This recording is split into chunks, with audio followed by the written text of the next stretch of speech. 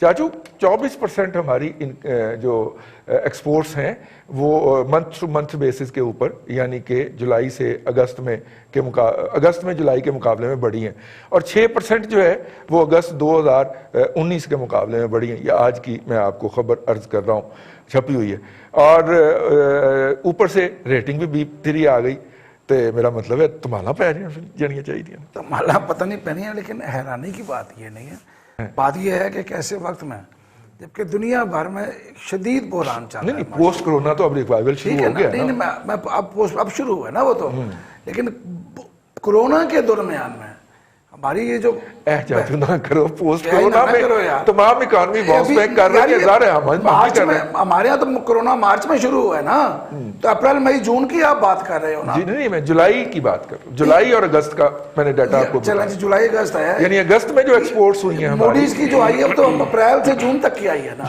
اگر آپ اس پہ آئیں تو اس عرصے کو بھی تو انہوں نے دیکھا ہے نا، انہوں نے اگست تو نہیں جون کے مقابلے میں جولائی کی میں ایکسپورٹس کی جولائی اگست تو آپ اب دے رہے ہیں، موڈیز کی جو ہے وہ اپریل سے لے کے جون تک کی ہے، وہ تو آلریڈی بہتر آئی ہے، ٹھیک ہے۔